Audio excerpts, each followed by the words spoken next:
Bom, gente, depois de algum tempo, nós vamos fazer algumas questões hoje sobre romantismo. Ou seja, né, essa matéria é uma matéria que faz uma relação entre romantismo e filosofia. Embora em provas futuras e outras coisas mais de vocês serão cobradas um pouco de relação entre romantismo e literatura também, porque acaba não fugindo disso. Então, vamos aqui, vou compartilhar a tela e para vocês estavam com dúvida, para 4 questões. Na verdade, tem 5, só que uma está subentendida no que eu vou falar aqui. Presta atenção, então, tá bom? Vamos lá, começando, pessoal, romantismo. Questão 1.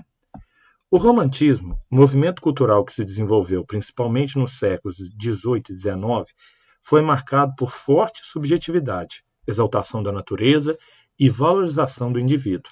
Essa perspectiva trouxe implicações para a filosofia, que buscava se afastar do racionalismo iluminista, abrindo espaço para novas formas de pensar o ser humano e a sociedade. Aí a pergunta, né, dentro do que se pede. Nesse contexto, o pensamento romântico pode ser caracterizado por: letra A, valorização exclusiva da razão como fonte do conhecimento. Letra B, a busca por harmonia entre sentimento e racionalidade, mas sempre subordinando a emoção à lógica. Letra C, o retorno radical ao empirismo, rejeitando qualquer traço de espiritualidade. Letra D, a exaltação do sentimento, da imaginação e da interioridade como formas legítimas de compreensão do mundo. Letra E, a defesa da neutralidade afetiva como requisito fundamental do pensamento filosófico. Então, nesse caso aqui, nessa questão, falando aqui sobre o pensamento romântico, temos a letra D, exaltação do sentimento, da imaginação e da interioridade como formas legítimas de compreensão do mundo. Então, o romantismo, de certo modo, foge daquilo que está na letra A, por exemplo, valorização exclusiva da razão como fonte de conhecimento, o que os iluministas pregavam muito. Não é à toa que podemos dizer que o romantismo nasce já dentro do iluminismo, sobretudo com a marca do Rousseau. O Rousseau é um pensador bem pendular em algumas questões. Ele estava no iluminismo, e em outras ele já pensava de uma maneira romântica. E o que no século XIX, então, se aprofundou com Goethe, entre outros, inclusive saindo do campo da filosofia, passando pela literatura com Victor Hugo na França, entre outros, e com tanto destaque também no nosso Brasil. Então, na 2, ainda sobre romantismo, a gente tem, né, o seguinte enunciado.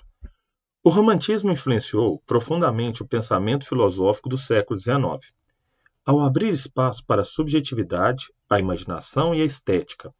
Essa herança pode ser vista no desenvolvimento posterior de correntes como o existencialismo, a fenomenologia e a filosofia da vida.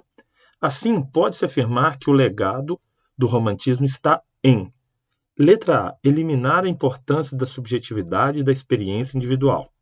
Letra B, fortalecer a ideia de que apenas a razão lógica é caminho válido para a verdade. Letra C, negar a relevância da história e da cultura no pensamento filosófico.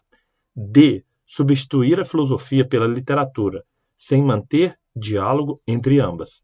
Letra E, abrir novas perspectivas para pensar a existência humana de forma integral, unindo razão, emoção e imaginação. Então, o que se pede, né? Qual é o legado do romantismo, inclusive até os dias de hoje? Lembrando que o romantismo começa lá no final do século XVIII, início do século XIX, ele influencia muito o nacionalismo. O nacionalismo é uma vertente, podemos dizer assim, do romantismo, e ele abre formas de pensar a existência, unindo a razão, emoção, imaginação e tudo mais. Embora a razão não fosse o seu eixo norteador, razão, sobretudo, está ligado ao iluminismo. É algo mais do subjetivo e tudo mais. Como, ao contrário do que está na letra A aqui, ó, eliminar a importância da subjetividade da experiência individual. Não. O romantismo exalta. Então, sim, você tem que ser um pouco racional para escrever e para outras coisas mais, mas você tem que dar vazão à sua emoção e imaginação, segundo os românticos. E lembrando sempre, que nem eu falei, o romantismo começa lá no século XIX, mas é um movimento que existe até hoje. Vamos pegar algumas músicas aqui. No tão adorado Luan Santana canta músicas de romance, ou músicas românticas, entre tantos outros, mesmo no século XXI. Lógico, é uma vertente do romantismo, que foi forte ali no início, em grande parte do século XIX. Na questão 3, a gente tem o seguinte: assinale a alternativa falsa, da UFV essa aqui. Letra A. O romantismo como estilo não é modelado pela individualidade do autor. A forma predomina sobre o conteúdo. Letra B. O romantismo é um movimento de expressão universal, inspirado nos modelos medievais e unificado pela prevalência de características comuns a todos os escritores da época. Letra C. O romantismo, como estilo de época, constitui basicamente um fenômeno estético-literário, desenvolvido em oposição ao intelectualismo e à tradição racionalista e clássica do século XVIII. Letra D. Romantismo, ou melhor, o espírito romântico pode ser sintetizado numa única qualidade, a imaginação. Pode-se acreditar à imaginação a capacidade extraordinária dos românticos de criarem mundos imaginários. Letra E. O romantismo caracterizou-se por um complexo de características como o subjetivismo, o ilogismo, o senso de mistério, o exagero, o culto da natureza e o escapismo. Então, nessa aqui se pede o que está errado. E logo é a letra A. Então, a incorreta é: o romantismo como estilo não é modelado pela individualidade do autor. A forma predomina sobre o conteúdo. Não. Seja hoje em dia, uma letra de música é muita marca do autor, sobretudo aqui que eu acabei de falar, uma música romântica. Ou no caso, por exemplo, um filme romântico. São marcas do autor na sua escrita. Por vezes até o contexto de vida influenciando nessa escrita, que seja da música, de um filme, ou lá no século XIX, numa escrita de livros na área da filosofia ou na área da própria literatura mesmo. Então, letra A, como estilo, não é modelado pela individualidade do autor. Ele é, sim. E aí, passamos agora para a questão 4, a última de hoje. Aqui a gente vem com Jean-Jacques Rousseau. Jean-Jacques Rousseau é considerado por alguns autores como o primeiro filósofo a colocar o romantismo na prateleira. Vamos dizer assim, o primeiro dos românticos. A sua ideia de bom selvagem, a sua ideia de estado da natureza são ideias muito românticas. O estado da natureza, aquele bom, onde não existia desigualdades sociais, ou só existiam desigualdades meramente físicas e outras coisas mais, está relacionado a um pensamento romântico. A ideia do bom selvagem, um homem que não conhece a maldade, sobretudo aqui relacionado ao índio americano, de onde ele tirou essas concepções, também é uma ideia romântica. Então, nesse sentido, a gente tem o seguinte, né?